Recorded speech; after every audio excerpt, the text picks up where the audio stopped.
Bom dia.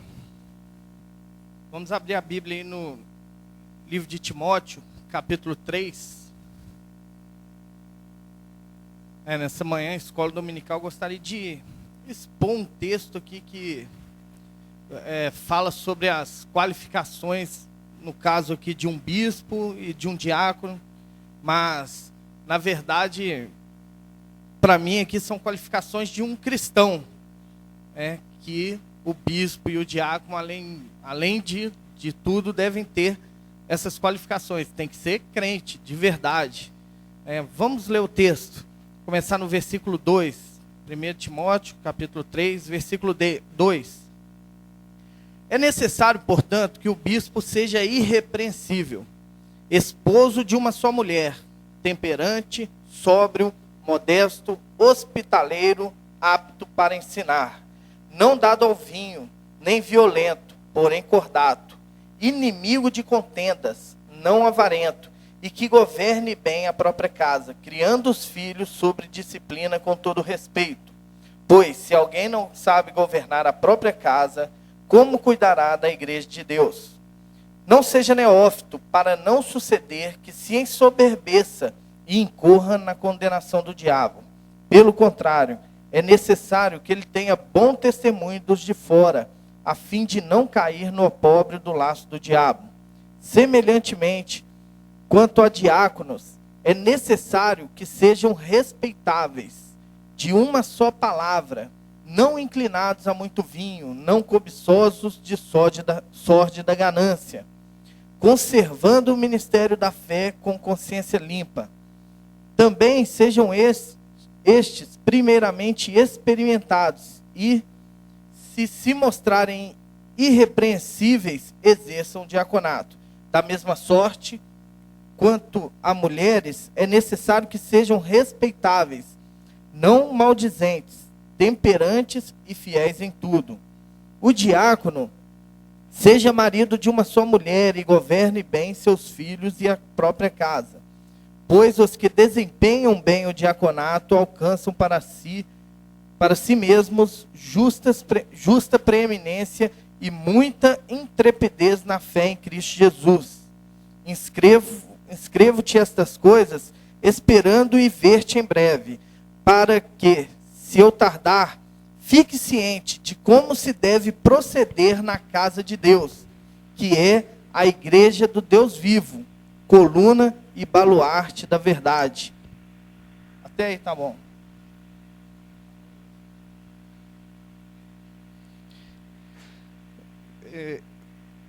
Interessante que ele fala aqui das qualificações para ser um bispo.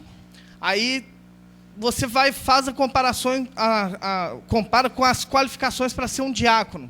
São praticamente as mesmas, algumas modifica as palavras, o jeito de falar, mas praticamente as mesmas palavras. Mas chama atenção que quando chega no último versículo lido aqui, no versículo 15, ele diz assim: fique ciente de como se deve proceder na casa de Deus, que é a igreja do Deus vivo, coluna e baluarte da verdade. Então são qualificações para todo mundo.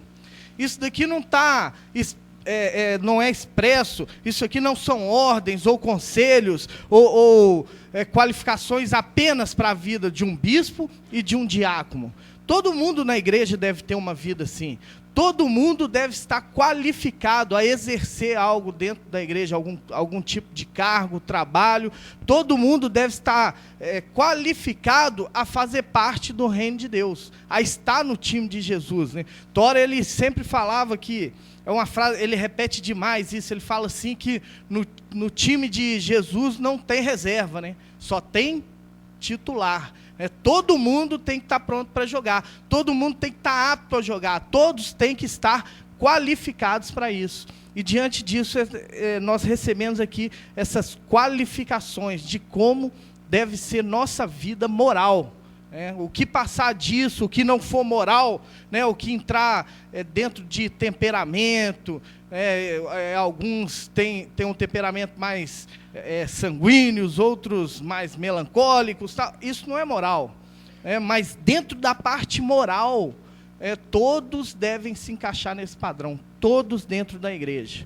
Então vamos orar mais uma vez antes de nós analisarmos bem cada uma dessas qualificações aqui do cristão.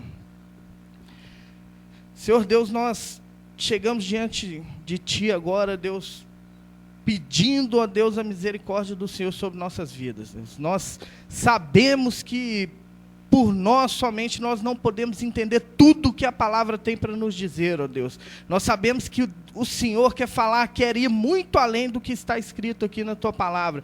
A Tua palavra por si só, isso aqui já é um grande texto, Senhor, já nos dá grandes ensinamentos, mas nós sabemos que o Senhor quer falar mais conosco nessa manhã. Por isso nós pedimos, ó Deus, que o Senhor prepare os corações, ó Deus, que o Senhor prepara sobretudo aqui a vida do pregador e usa, Deus, o pregador nessa manhã para que venha comunicar aquilo que o Senhor quer falar com essa igreja. E Deus, não permita, Senhor, não permita mesmo que ninguém saia daqui como entrou, Deus. Nos edifica ainda mais nessa manhã, em nome de Jesus, Senhor. Amém. Olhando para essas qualificações, é interessante que a primeira, quando vai chegando, chega no primeiro versículo, primeira qualificação. É necessário, portanto, que o bispo seja irrepreensível. Irrepreensível. Primeira qualificação do crente, homem de Deus, mulher de Deus, você cristão, você que carrega o nome de Jesus Cristo com você, onde você vai, você tem que ser uma pessoa irrepreensível. Há um tempo atrás, teve um fato que me chamou muita atenção aqui, o Augusto, que está no Chile, daqui uns dias ele vai estar aí, ele comentou que leu esse texto, e quando chegou nessa primeira qualificação, ele se prendeu nela, e ele ficou pensando, o que é uma pessoa irrepreensível? E ele foi analisando a vida de algumas pessoas, e ele trabalhava diretamente com Saulo na feira, se eu não me engano, acho que na sexta-feira ou na quinta, não sei, eles faziam feira junto, então os dois estavam muito ligados. Quem já trabalhou na feira aqui sabe como é, você passa uma manhã inteira, os dois juntos, né, mais do que uma manhã, né, começa de madrugada, você levanta 3 horas, vai trabalhando e só vai se separar daquela pessoa meio-dia. Então é bastante tempo, passa junto, pelo menos uma vez por semana, você passa muito tempo junto com aquela pessoa. E isso te dá uma intimidade com a pessoa para você gastar mais tempo fora desse tempo também. Naturalmente, você desenvolve uma amizade. E Augusto, ele chegou um dia, ele falou, rapaz, eu fiquei procurando o que é ser irrepreensível. E aí eu olhei para Saulo e fiquei pensando, quem é Saulo? E ele pegou e Deus ministrou isso para ele. Falou, Saulo é uma pessoa irrepreensível. É interessante, isso me chamou muita atenção, porque é a primeira qualificação, primeiro de tudo foi dado aqui na frente. Não sei por que Paulo usou isso primeiro, mas parece que se você você é uma pessoa repreensível, você já não serve mais nenhuma outra qualificação aqui, vai servir porque você tem algo onde outras pessoas podem olhar para você e te repreender. A pessoa irrepreensível, ela não tem nada na vida dela, ela não tem nada moral na vida dela, onde ela pode ser repreendida pelas outras pessoas, porque ela vive dentro da luz que ela tem, ela pratica tudo que ela sabe do Evangelho, que ela tem que praticar, e ela não é uma pessoa que tem problemas pendentes e deixa para trás. A pessoa irrepreensível é aquela pessoa que chega à noite, deita na cama, bate a cabeça no travesseiro e dorme tranquilamente, porque ela não tem nada. Você já viu um filho, quando um pai avisa que ele vai ser disciplinado? Às vezes acontece aqui, né, eu já vi situações aqui, um pai chega para uma criança e fala, olha, chegar lá em casa nós vamos conversar. E a criança mudar completamente na hora, porque sabe que vai ser repreendida. Eu já vi situações de pessoas fazer uma coisa errada e ficar esperando aquilo, a qualquer momento a coisa explodir. A coisa vai estourar e alguém vai falar para ele, alguém vai jogar na cara dele tudo que ele está fazendo de errado, alguém vai apresentar os problemas da vida dele para ele. Mas o bispo, o crente irrepreensível, ele não tem isso. É porque ele não tem nada na vida dele, ele não tem rabo preso com ninguém, ele não tem nada pendente. Ele pode sair ali na rua que ele não tem dívidas com pessoas que vão sair para cobrar toda hora. Ele não tem um problema pessoal com ninguém, que em algum momento alguém vai jogar na cara dele, ó, por que você me trata assim, me trata assado, você é diferente comigo? Não tem, ele não tem nada. Ele vive uma vida que ninguém tem motivo de repreendê-lo. Ninguém tem nenhum motivo de repreendê-lo. Isso é ser uma pessoa irrepreensível. É eu olhar para alguém e falar, olha, eu quero ajudar essa pessoa, então eu vou repreendê-la. Não, mas eu olho para ela, não tem nada. Não tem nada. Porque isso é a vida cristã. E se em algum momento, se em qualquer momento acontecer algo, né, que ela se torna repreensível, ela chega e conserta na hora. E já resolve, e dali para frente já não tem mais nada para ser repreendido. E isso tem que ser a vida da pessoa cristã. Isso não é qualificação só para bispo, não é qualificação só para diácono, não é qualificação só para pastor, ou para obreiro da igreja, não, isso todo crente tem que viver assim. Todo crente deve ser uma pessoa irrepreensível. Você procura um motivo na vida dele onde você pode apontar falhas e erros morais e não encontra. Não tem, porque moralmente ele está vivendo correto, 100% aquilo que ele sabe que ele deve viver. Ele guardou a sua vida para Jesus Cristo. Ele apresentou sua vida diante de Jesus Cristo e toma suas decisões a favor de Jesus Cristo. Por isso, ele não tem nenhum motivo de repreensão. Isso é ser uma pessoa irrepreensível. E seguindo no texto, é necessário, portanto, que o bispo seja irrepreensível, esposo de uma só mulher.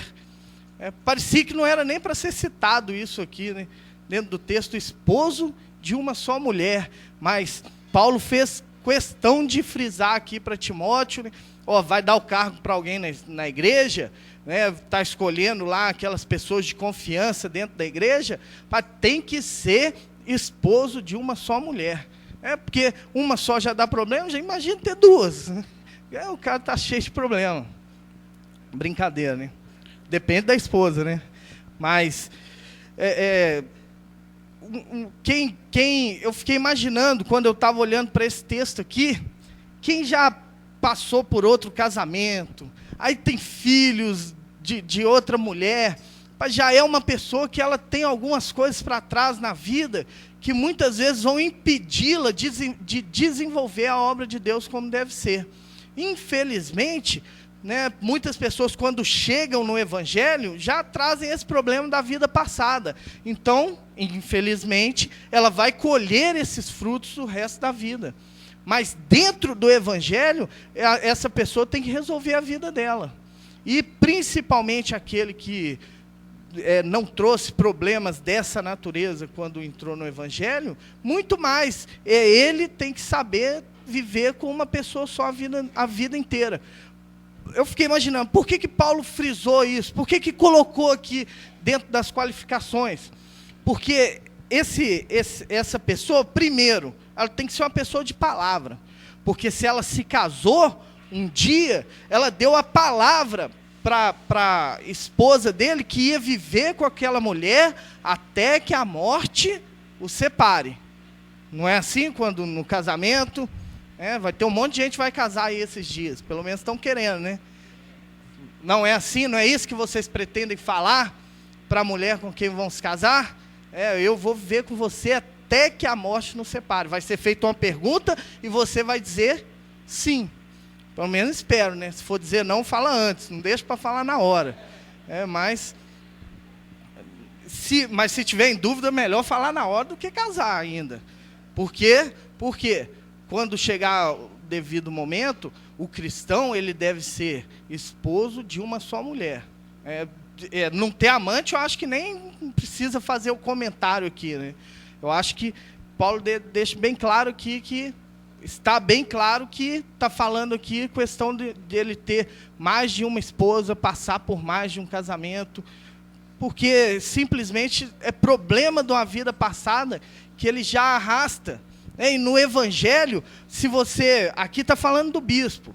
ele vai tomar conta de pessoas, ele vai ser responsável por pastores. E se ele vai ser uma pessoa assim, ele tem que ser uma pessoa que saiba se relacionar bem em qualquer situação. E nós, cristãos, devemos ser assim também. Nós devemos saber nos relacionar bem com as pessoas em qualquer situação, passar por qualquer situação. E às vezes é difícil, dentro do casamento, né, nas aulas de missões, eu costumo dizer que o local onde mais se acontece choque cultural é dentro do casamento. São duas culturas diferentes que se unem, né, e que vão aprender a viver juntas e criar uma nova cultura para os dois. E você, no começo, você sofre um monte de choque, né, com aquilo. Mas se você não aprender a conviver bem com aquela pessoa que um dia você jurou para ela que ia viver com ela o resto da vida, aquela pessoa que você escolheu para viver com ela o resto da sua vida, e você quis isso para você, né, você não quis só viver com ela um tempo, né? Ninguém se casa pensando já em separar. Todo mundo que se casa imagina que aquela é a pessoa que Deus separou para ela, principalmente dentro do Evangelho, né? Que Deus separou para ela viver, passar o resto da sua vida ao lado dessa pessoa. E aí, de repente, por causa de uma situação ou outra que acontece, um problema que tem, e vão surgindo um e outro problema, essas pessoas resolvem que aqueles votos que foram feitos, toda aquela cerimônia que foi feita e aqueles votos diante de várias e várias testemunhas que estavam presentes, aquilo não vale mais, e eu prefiro não honrar com a minha palavra a ter que continuar me relacionando tão próximo com essa pessoa. Isso é uma manifestação gigantesca de egoísmo, e mais nada. Simplesmente a pessoa pensa, eu quero me sentir bem, e agora minha esposa, que antes ela fazia com que eu me sentisse bem, quando era namorada eu me sentia tão bem do lado dela, agora eu não me sinto tão bem do lado dela, e agora eu prefiro não viver mais com essa pessoa. Só que, se essa pessoa que você mais amou emocionalmente, talvez emocionalmente a que você mais amou na sua vida até aquele momento, se você não consegue viver com ela, quem te garante que você vai conseguir viver bem e manter um bom relacionamento com a igreja? Principalmente se você for um pastor dentro de um seminário, igual no nosso caso aqui, né, que vive tão próximo das pessoas e das ovelhas assim. Quem garante que eu vou conseguir viver bem com John, ia falar Goiabinha, com Marco, com Julimar? Como é que eu vou viver tão bem? Quem me garante que eu vou viver bem com eles, se com minha esposa, que é a pessoa que eu quis viver bem, que eu me propus a viver bem com ela, eu não consigo, com o resto da igreja que eu não vou conseguir mesmo. Impossível. E pensando aqui, eu falei, por que Paulo colocou isso? Porque parece outros textos que nós olhamos, como lá em Romanos, né, Lucas, e outros textos, mesmo na carta de Timóteo, que nós olhamos, é tão claro que o divórcio dentro da igreja não é aceitável, que para que ele tinha que colocar isso dentro das qualificações de um bispo? Se não pode para ninguém, será que ia poder para um bispo? Mas eu acho que ele queria deixar isso frisado, porque uma pessoa que não consegue viver bem com a esposa, ela não vai viver bem com ninguém. Ela não vai ter um bom relacionamento com ninguém, ela não vai conseguir se relacionar de forma saudável com a sua igreja, porque mais cedo ou mais tarde você vai ter pessoas que te desagradam dentro da igreja. Toda igreja é assim. E é para ser assim, porque chegam pessoas de todo tipo. É para ganhar pessoas, e pessoas chegam cheias de problemas, pessoas chegam para a igreja ainda descrentes, para poder ter sua primeira experiência com Cristo, e até que essa primeira experiência chegue, e você tem que estar qualificado a conduzir essa pessoa, a passar a sua experiência de arrependimento, de fé, novo nascimento com Cristo. Talvez essa pessoa, muitas vezes, ela vai fazer coisas que te desagradam. E você, te garanto que você não gosta tanto de todo mundo, como você já gostou um dia da sua namorada. Então, sua namorada que você amou tanto, não consegue mais viver com ela, um dia você também não vai conseguir conviver bem com essas pessoas da igreja. Então, isso é uma qualificação das mais importantes também, quando eu pensei nisso. Porque é uma pessoa inapta a se relacionar com os outros, aquele que é marido de mais de uma esposa. Próxima qualificação, temperante. Tem uma frase que as pessoas usam muito, né? Que não é muito usada em nosso meio, mas às vezes a gente ouve bastante. Que fala assim, às vezes a pessoa explodiu ou fez algo diferente, né? Contrário à sua maneira de ser, né? Contrário ao seu temperamento. E aí as pessoas falam assim, mas que destemperança é essa, hein? Mas o pessoal, acho, do norte, né, que usa esse tipo de expressão, eu acho, né? E fala, pô, mas que destemperança. O homem de Deus, o crente, ele não tem destemperanças, né? Ele não tem explosões, ele não pode, ele tem que ser uma pessoa que você sabe como ele vai reagir às situações, porque ele vai passar por várias situações, por inúmeras situações na vida dele, e você tem que saber, você já sabe, rapaz, ele vai reagir segundo a palavra de Deus. Ele não é aquela pessoa que vive explodindo com todo mundo. O homem de Deus, quando ele chega em casa, os filhos, eles não têm receio de brincar com ele, falar, eu vou brincar com meu pai e tal, será que ele vai explodir hoje, será que não vai, como que será que ele vai reagir? Não, ele é aquela pessoa temperada, você já sabe as reações que ele vai tomar, pelo menos que tipo de reações ele vai tomar, você sabe, você não espera dele explosões de temperamento, ou explosões emocionais, você já acha que ele vai agir segundo a palavra de Deus. Espera-se isso. Teve uma situação que aconteceu aqui no seminário há um tempo atrás, que eu estava pensando nela porque fiquei imaginando, né, que temperança no momento. Teve uma vez, o seminário ainda, aqui não tinha nada disso aqui construído ainda, e o seminário era dividido, as aulas eram aqui em cima, e os alunos moravam lá embaixo, na casa da mãe de Baião. A gente, no começo do seminário, nós alugamos a casa da mãe de Baião. Aí um dia a gente quis fazer um churrasco lá, tinha uma piscina, né?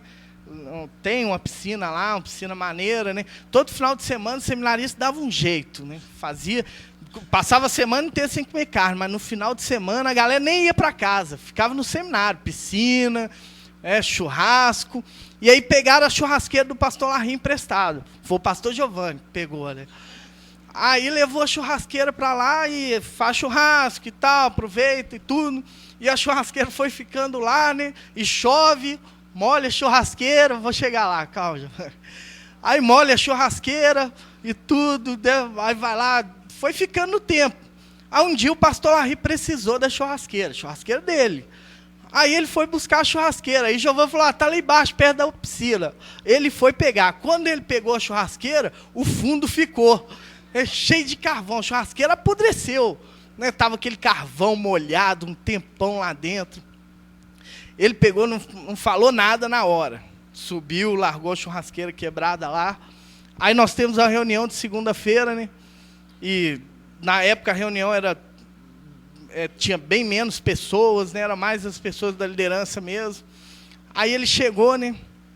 Aí ele comentou, ele falou, quis fazer um churrasco ontem, minha churrasqueira estava toda podre, quebrada lá, mas assim, se contendo, você via a vontade de explodir, mas não explodia, né?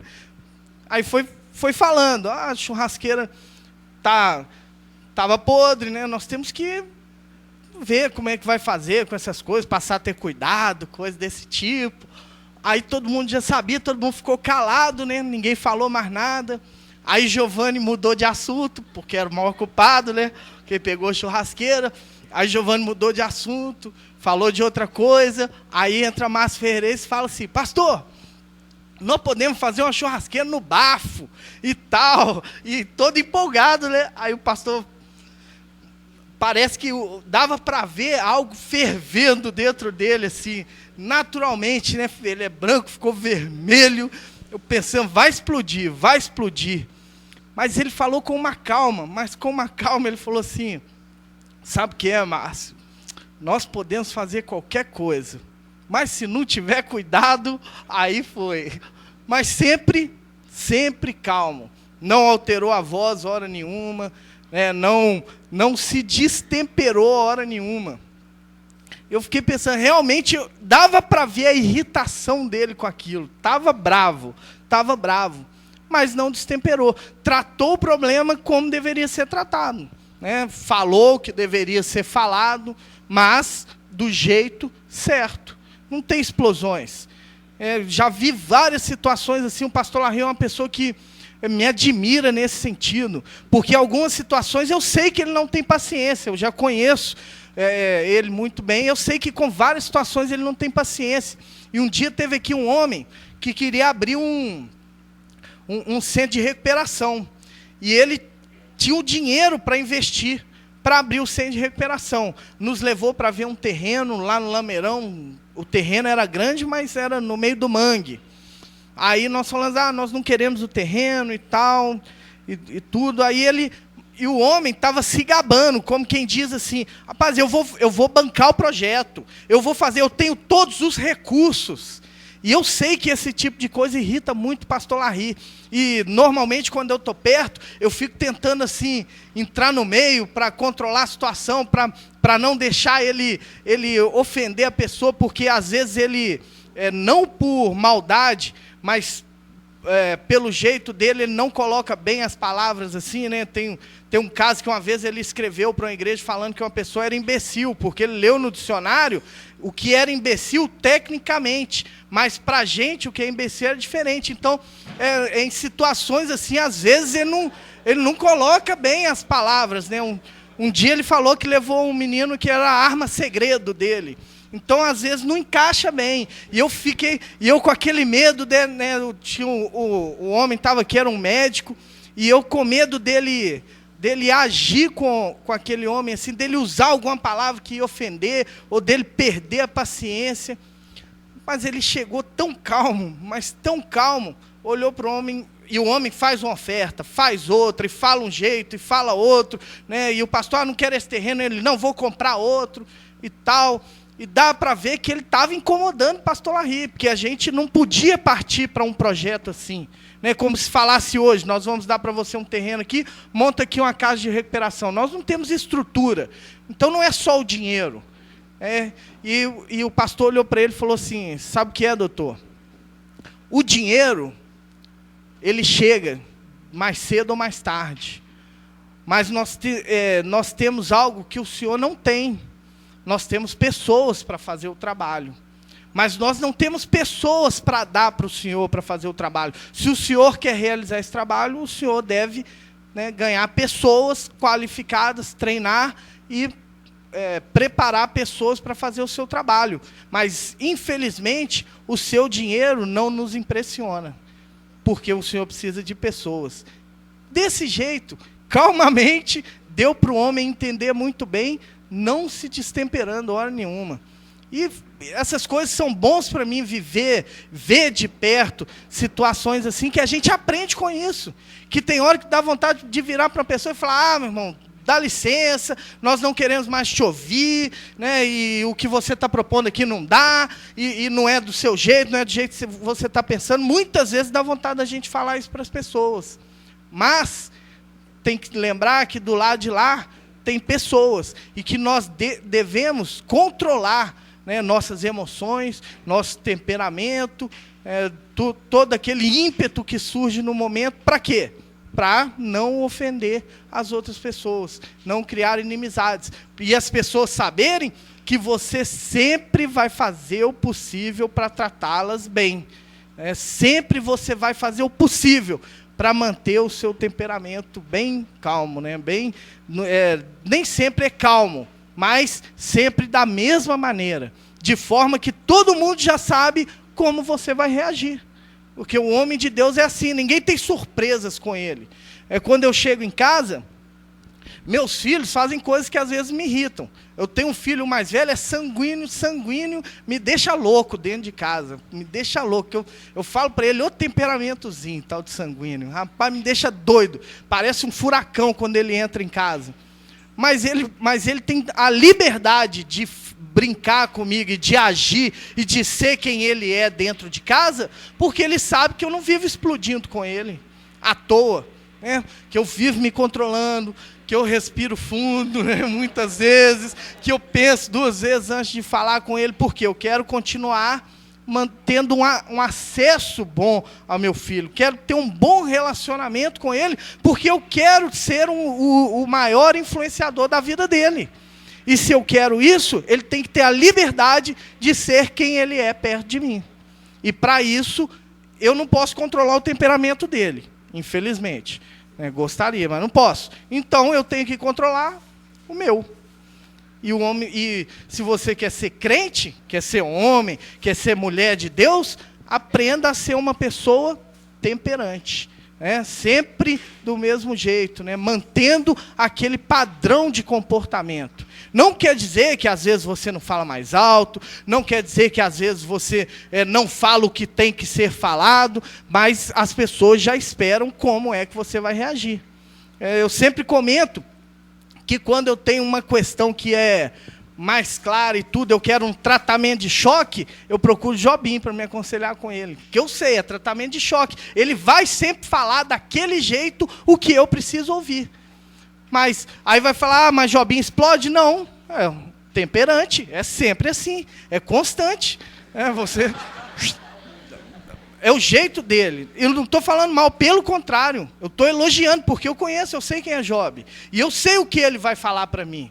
Eu sei como ele vai falar comigo. Eu não vou ter surpresas quando eu chego para falar com ele. Porque do jeito que eu estou falando aqui, e os exemplos que eu citei, às vezes parece que tem que ser sempre aquela coisa muito calma, muito mansa. Não, você tem que ser temperado.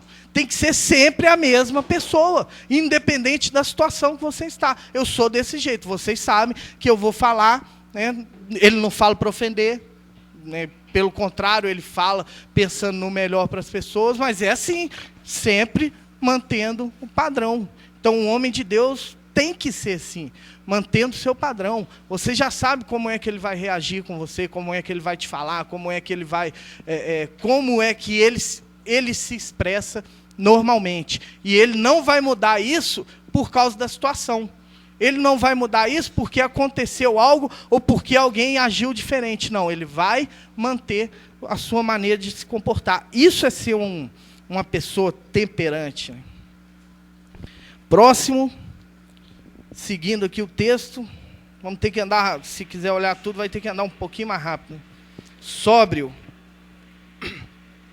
Acho que a palavra já diz tudo, né? É a pessoa que é sensata no que ela faz. Quando a pessoa fica bêbada, que bebe e perde sua sobriedade, ela toma atitudes, ela age diferente do normal dela agir. O temperamento dela não é o mesmo.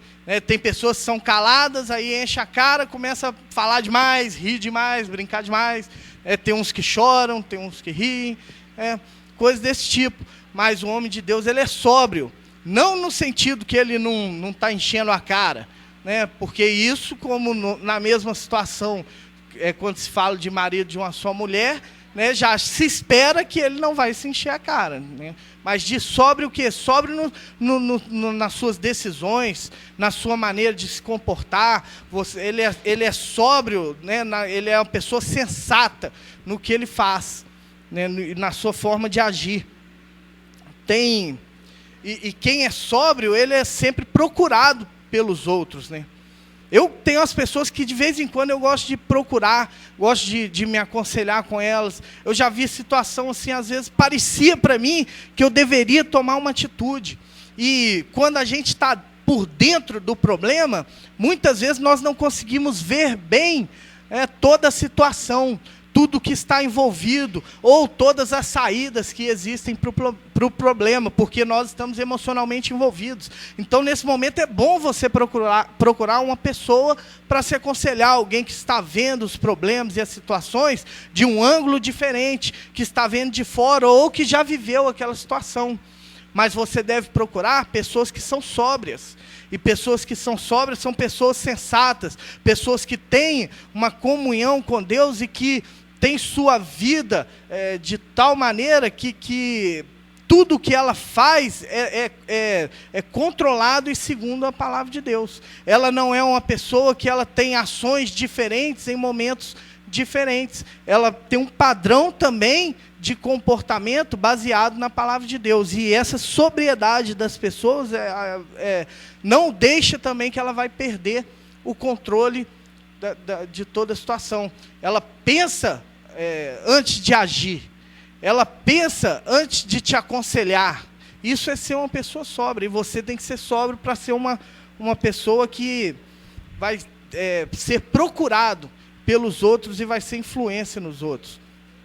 Eu tinha um tio, faleceu já há um tempo. Ele foi a pessoa mais intemperante e menos sóbria que eu já conheci na minha vida. Eu costumo falar que foi o cara mais ignorante que eu já conheci na minha vida. Sinceramente, um dia lá, só para dar uma ideia de como ele era, nós saímos de casa de manhã, né, ele trabalhava com táxi, aí ele pegou as crianças, a família, aí me chamou para ir junto, eu era criança. Aí nós fomos passear aquele dia alegre, né, com a família. Fomos num parque, e aí todo mundo brinca, se divertindo e tal. Aquele dia feliz, ideal para a família. E aí a gente chegou em casa, fomos embora, tudo bem, aquela alegria, rindo. E quando chegou em casa, na porta de casa, ele pegou na porta, trancada, ele falou, cadê a chave? Aí olhou para a esposa, ela não manifestou. Olhou para os filhos, tinha 6 filhos ele. Ninguém manifestou. Deu outro olhar, ninguém manifestou. Ele meteu o pé na porta e aí já entrou brigando com todo mundo. Acabou com o dia, né? Tudo aquilo que ele construiu o dia inteiro, ele derrubou junto com aquela porta. E várias atitudes assim. Um dia minha tia falou que Silvio Santos era bonito, ele quebrou a televisão. Terrível, terrível. Sem nenhum pingo de sobriedade. Nenhum pingo de sobriedade. Automaticamente, ele era uma pessoa... Vocês estão rindo da minha tia achar Silvio Santos bonito ou dele ter quebrado a televisão, né? Porque tem hora que eu fico imaginando. Devia achar Silvio Santos bonito, merecia quebrar a televisão. Mas ele é uma pessoa que não tinha um pingo de sobriedade na vida. Consequentemente, um dia ele chegou em casa, e isso foram inúmeras situações desse nível que eu presenciei, era muito próximo da casa dele e tudo, e várias situações assim eu presenciei. E chegou um dia, 25 anos de casado, ele tinha 6 filhos, como eu citei aqui. Ele saiu para trabalhar de manhã, quando chegou em casa à tarde, que abriu a porta de casa, não tinha um móvel dentro da casa e a família não estava mais lá. Ele não esperava por isso, foi um baque para ele tremendo, e realmente foi algo que chocou, né, toda a família na época, mas foi consequência de uma vida sem sobriedade que ele levou. Mas nós, cristãos, não podemos ter uma vida assim. Por quê? Porque nós vamos afastar as pessoas de nós. As pessoas não vão querer viver conosco, não vão querer estar próximas da gente se nós estamos sempre dando conselhos errados, se nós estamos sempre agindo de forma errada, nós nos tornamos pessoas desqualificadas para aconselhar os outros. Nós nos tornamos pessoas desqualificadas para tomar conta da vida de outras pessoas devidamente. E isso afasta as pessoas. Todo mundo só procura as pessoas que você sabe que vão te dar bons conselhos, que vão agir com você de maneira correta. Ninguém procura alguém que é ignorante. Ninguém procura alguém que te dá mau conselho. Ninguém chega numa igreja, né, no dia tem lá, vai procurar um dos pastores, aí alguém fala assim, eu queria me aconselhar com um pastor, e fala, você aconselha com esse? Não, esse eu não quero não, que é muito sóbrio, eu quero aquele lá, que dá mau conselho. Ninguém faz isso. Ninguém vai procurar uma pessoa que... Todo mundo vai procurar um crente, vai falar com você, porque espera que você tenha a solução para a vida dele. E o seu agir sóbrios, os conselhos sóbrios que você vai dar, tem de ser baseado na palavra de Deus. E você tem que ter uma vida baseada na palavra de Deus, para que seus conselhos sejam conselhos sóbrios, baseados na palavra de Deus. Continuando no texto. Esposo de uma só mulher, temperante, sóbrio, modesto. Que bom, né? Modesto. Tem sempre é citado aqui um pastor, eu não conheço, né? Mas pastor modesto, carrega no nome. Né? Então esse tem mais responsabilidade de ser modesto que o resto dos crentes ainda. De vez em quando o pastor fala, pastor modesto, tal. Então ele tem mais responsabilidade de ser modesto. Mas as pessoas confundem ser modesto, ser humilde, né, com você ser uma pessoa que é disposta sempre a estar abaixo daquilo que você é. Você ser aquela pessoa que sempre está falando mais baixo que o necessário, né, sempre cabeça baixa, cabisbaixo. Isso é ser modesto, ou isso é ser humilde, ou algo assim. Mas quando nós vamos para a palavra de Deus, não é isso. É simplesmente você reconhecer quem você é. Conhecer seus pontos fortes e seus pontos fracos. Conhecer suas fraquezas.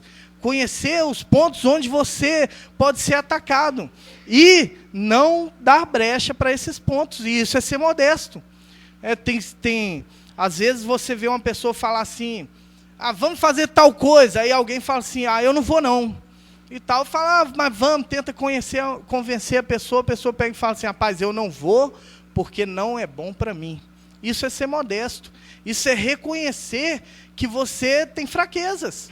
Que se você der brecha, você tem fraquezas, e se você der brechas para essas fraquezas, você vai cair.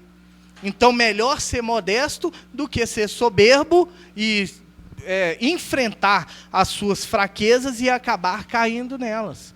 Melhor falar, não, isso eu não posso ver, ou isso eu não posso fazer, ou isso eu não posso falar, ou isto eu não posso ouvir, porque vai me fazer mal e eu posso acabar caindo. A verdade, reconhecer, eu sou assim.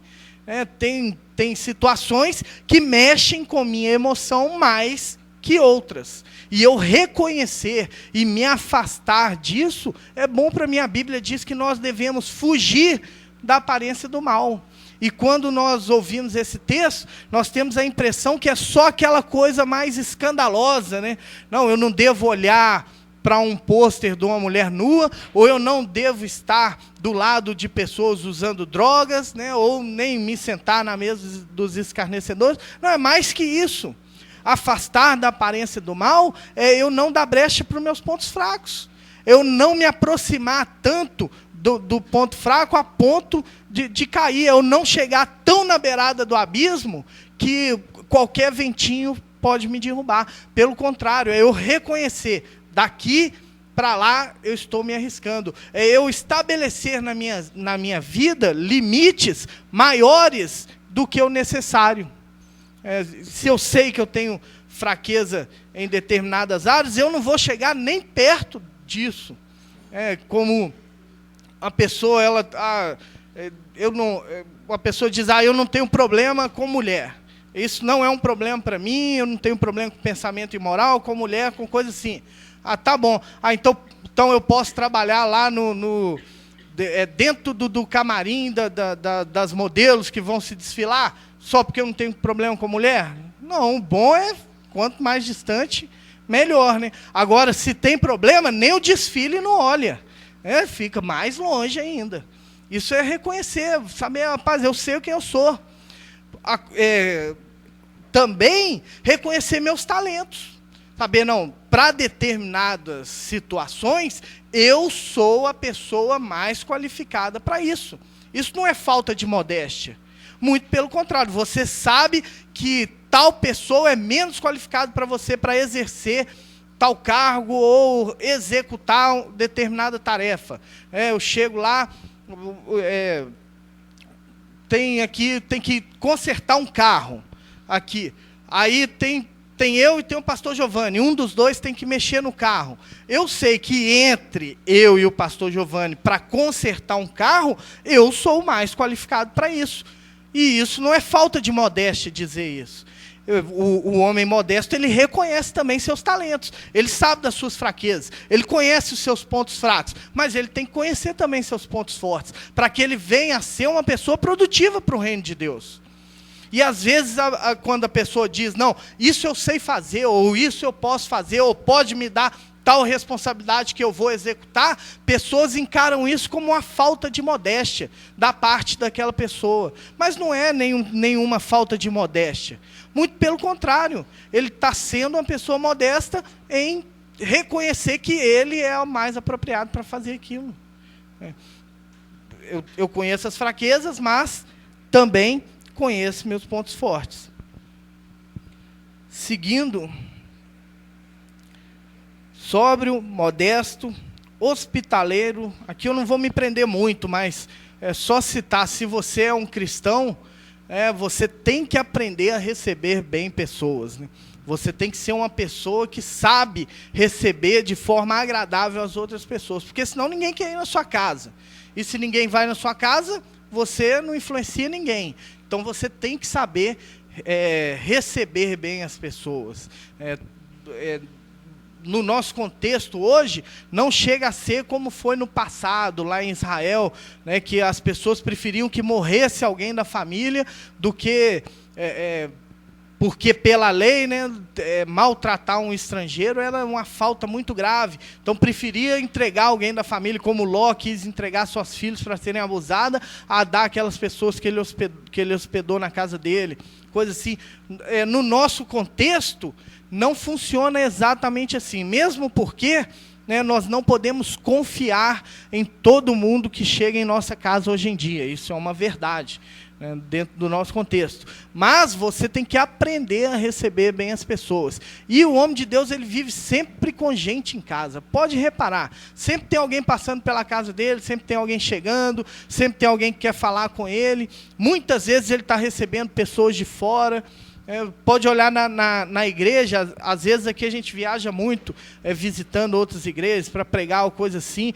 Aqueles que são os mais envolvidos na igreja, aqueles que são as pessoas que têm maior vínculo e mais compromisso com o reino de Deus, são as que nos recebem na casa delas. E são sempre pessoas hospitaleiras. Então o homem de Deus, ele deve ser hospitaleiro. E próxima qualificação, apto para ensinar. Tem que ser uma pessoa que sabe ensinar os outros. Em Mateus 28, 19, diz assim: ide, portanto, e fazei discípulos de todas as nações, batizando-os em nome do Pai, do Filho e do Espírito Santo, ensinando-os a guardar todas essas coisas que vos tenho ordenado. Para ensinar, você tem que saber. Senão vai ensinar o quê, né? Um dia eu falei assim estava empolgado com uma coisa que estava acontecendo, aí estava na reunião, falei assim, eu resolvi, eu vou ensinar meu filho a jogar bola. Aí Giovanni falou para mim assim, você tem que aprender primeiro, pô. Não, você vai ensinar o que para ele? É verdade, né? Eu pensei, mesmo, tem que aprender melhor, senão ele vai ficar ruim. E, se sair igual o pai, sem comentários. Mas tem que saber, para você ensinar, você tem que saber. E nós queremos ensinar as outras pessoas a palavra de Deus. Nós queremos fazer discípulo, né? Em 2 Timóteo 2,15 diz assim: procura apresentar-te a Deus aprovado, como obreiro que não tem do que se envergonhar, que maneja bem a palavra da verdade.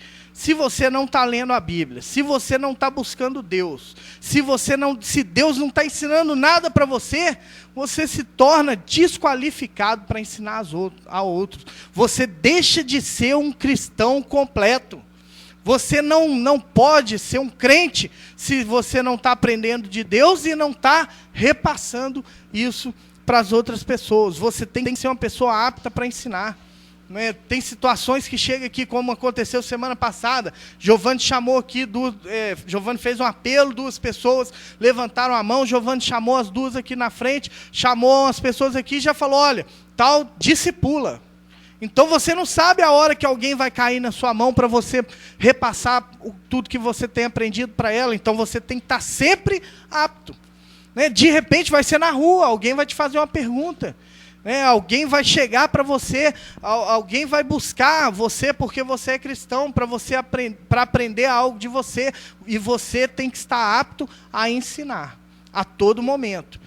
Quando fala isso para o contexto das pessoas que estão aqui, na sua maioria, que são seminaristas, parece redundância, porque vocês vieram aqui para aprender da palavra de Deus, vieram para buscar essa qualificação. Mas, além dessa qualificação de sala de aula que recebe, essa ministração que eu acredito que é ótima e que vai ensinar muito para vocês, além disso, você tem que ter seu relacionamento próprio com Deus. Se no dia a dia, o domínio da palavra, você não vai aprender na sala de aula. Na sala de aula, você vai pegar aquele apanhado geral, você vai esclarecer dúvidas, vai tirar para você, vai te dar direção, vai te dar contexto histórico, vai te dar como aplicar várias situações, mas aprender sobre o caráter de Deus, sobre a pessoa que Ele é, e adquirir determinada intimidade, para que você venha ensinar outras pessoas a serem íntimas com Deus, vai ter que ser você e Deus, na palavra de Deus, dominando a palavra de Deus, né? E para isso tem que ler a Bíblia, todo dia, todo dia, todo dia. Quanto mais, melhor. Quanto mais lê, mais aprende. Com quanto mais sede você for a palavra de Deus, mais saciado você vai ficar e mais você vai ter para ensinar as outras pessoas. Então você tem que procurar estar qualificado, em todos os sentidos. Nós temos aqui, tem aula? Tem, mas tem que ler livro. Tem que ler livro também, porque o livro nos ensina muito, porque nós aprendemos também com as experiências de outras pessoas. Tá próximo das pessoas certas, pessoas que podem te ensinar, porque isso vai te deixar apto a repassar aquilo que você tem aprendido.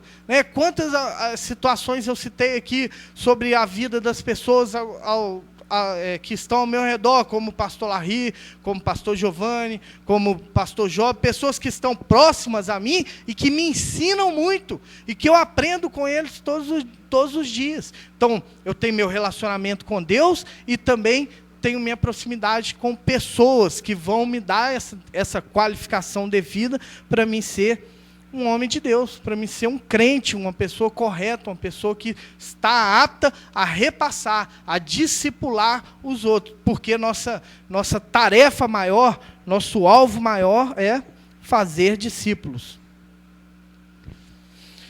Vamos seguir aqui, eu vou pular algumas partes aqui que não vai dar tempo de falar sobre tudo.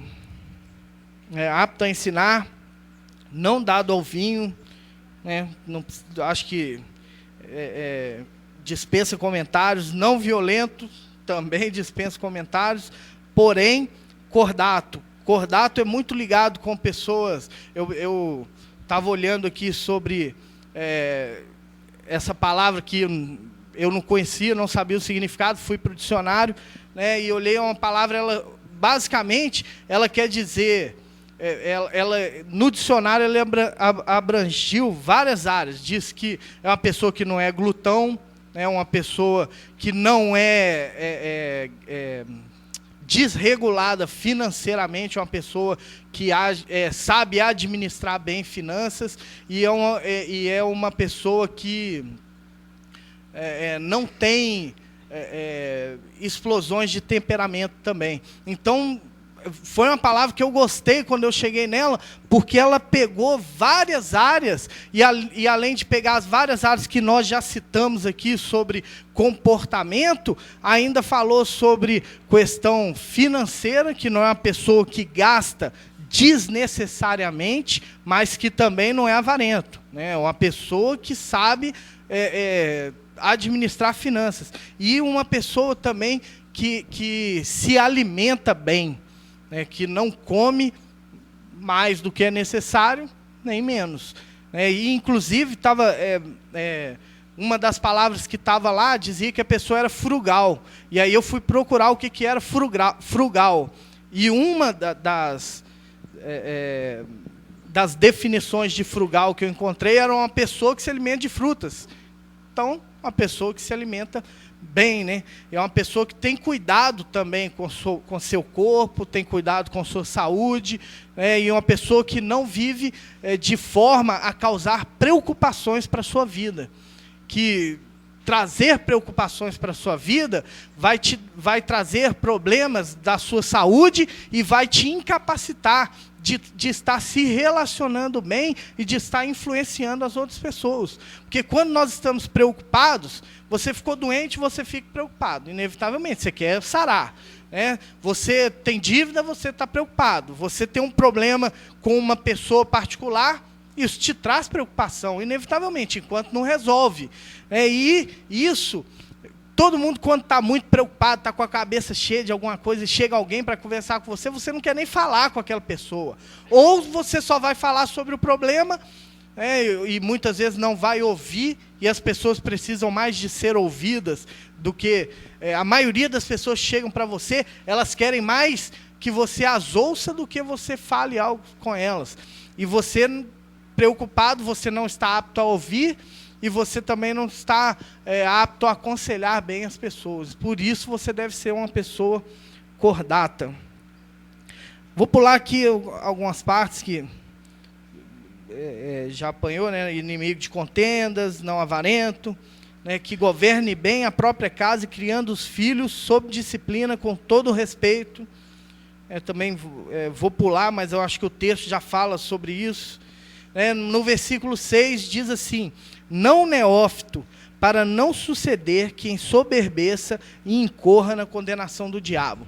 Quando chegou aqui, e é o último que eu vou citar, quando chegou aqui, eu fiquei pensando, não neófito, talvez isso seja só para o bispo, porque todo mundo vai ser neófito um dia, quando chega na igreja, né? Vai ser uma pessoa nova na fé, que vai precisar das suas experiências, mas... eu pensando sobre isso, algo que me veio à mente foi que ninguém pode se conformar com ser neófito. Tem gente que passa anos e anos dentro da igreja e ela continua sendo uma pessoa neófita. Uma pessoa que não tem experiências com Deus. Uma pessoa que não recebe ministrações de Deus. Uma pessoa que não desenvolve o seu relacionamento com Deus. E eu conheço gente assim. Eu me lembro quando eu cheguei na igreja, tinha pessoas que eu cheguei, tem gente que já está dentro da igreja, você começa a admirar aquelas pessoas, né, e a se espelhar em algumas delas.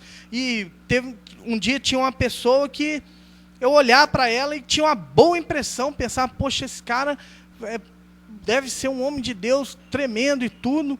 E aí eu tinha umas semanas de igreja, eu estava aprendendo, eu estava buscando Deus, eu estava aprendendo bastante. E aí numa escola dominical, a pessoa levantou a mão e fez uma pergunta. Mas uma pergunta que eu era descrente, eu já sabia responder. E aí eu fui depois me informar melhor e passei a conhecer aquela pessoa, que eu passei a ter uma amizade com ela e tudo. Fui saber que aquela pessoa tinha mais de 10 anos, estava na igreja. Mas certas coisas não entravam na mente dela, e ela não aprendia, porque ela não desenvolvia um relacionamento com Deus. E por não desenvolver um relacionamento com Deus, aqui diz assim, não seja neófito, para não suceder que se ensoberbeça e incorra na condenação do diabo. Porque você fica sem passar por certas experiências com Deus, sem crescer na fé, você fica muito sujeito, né, aos ataques do inimigo. Inevitavelmente. E o inimigo, ele quer derrubar todo mundo que está dentro da igreja. Eu sei que nós falamos aqui o tempo inteiro de comportamento, né, tudo do racional, né, mas é racional nós pensarmos que existe uma vida espiritual e que o inimigo, ele quer derrubar todo mundo que está na igreja. E a defesa que você tem para isso é o seu relacionamento bem desenvolvido com Deus. Experiências com Deus vão te segurar. Elas não vão manter sua vida cristã para o resto da vida, mas em determinados momentos, elas vão te sustentar. Inevitavelmente. E você deve buscar essas experiências com Deus. Você deve buscar desenvolver o seu relacionamento com Deus. Só que muita gente não se envolve muito com Deus porque sabe que Deus vai pedir para ele mais do que ele está realmente disposto a dar. E por isso permanece sempre um neófito dentro da igreja. Mas se você quer ser mesmo um crente, quer carregar o nome de Jesus Cristo com você, inevitavelmente você deve entregar toda a sua vida para Deus, de tal forma que você vai passar grandes experiências com Deus, que vão sustentar toda a sua vida e todo o seu ministério durante toda a sua caminhada cristã. Essas experiências com Deus, talvez ela não vai fazer com que você levante amanhã cedo. Você precisa de uma decisão para pular da cama. Ela não vai fazer com que você abra sua Bíblia e leia, mas ela vai servir de base para você quando você sofrer um novo ataque do inimigo. Por isso você deve procurar, buscar essas experiências com Deus, né? Se você tem a oportunidade de pedir algo para alguém, não peça mais. Pede para Deus. Faça a experiência. Se você tem o costume de tomar remédios, experimenta confiar em Deus. Busca sua própria experiência com Deus. Não porque eu estou falando, não porque tem alguém que não toma remédio, não, porque você está disposto a fazer um relacionamento com Deus. Porque quando você chegar diante de Deus confiando nele, ele vai dizer tudo o que você precisa fazer para que aquilo aconteça. E muitas vezes, quando nós vamos para a oração e chegamos diante de Deus, eu falo, Deus, eu gostaria de ter tal coisa. E às vezes Deus nos faz outra pergunta, fala, para que você quer isso? E aí vem aquela análise com você. É isso que vai te dar a experiência. E se você tiver motivos reais e legítimos, Deus vai te dar. Inevitavelmente, Deus vai te dar. E aí vai ser uma experiência com Deus. Ou talvez Deus vai falar, você vai falar, Deus, eu estou sentindo essa tal dor e tal, eu queria que o Senhor me curasse. Aí Deus vai falar, mas eu quero que você deixe de praticar tal coisa. E você vai disposto a deixar de fazer e deixando, você vai passar por sua experiência com Deus.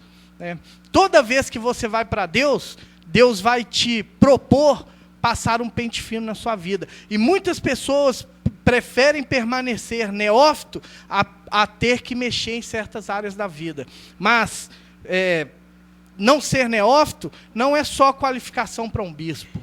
Não ser neófito deve ser a qualificação de todo cristão. Todo cristão, todo crente tem a responsabilidade de estar crescendo e desenvolvendo um relacionamento com Deus. E você não tem desculpa para não fazer isso. Porque ao não fazer, você deixa de ser crente. Você vai deixar de ser um homem e uma mulher de Deus. Amém? Vamos parar por aqui, não vai dar para chegar até no final, mas eu acho que deu para dar uma pincelada no que nós nos propusemos a falar nessa manhã, né? Vamos orar mais uma vez. Senhor Deus, nós queremos agradecer ao Senhor por tua bondade, Deus. Agradecer porque o Senhor tem nos deixado instruções muito claras, Deus, de como nós devemos viver e de como nós devemos ser. Obrigado, Deus, porque o Senhor não nos deixou dúvidas do que o Senhor queria de cada um aqui. E nós pedimos, ó Deus, que o Senhor vai mesmo comunicar a cada pessoa aqui, Deus, em cada ponto, onde ela pode melhorar para ser mais produtivo para o teu reino.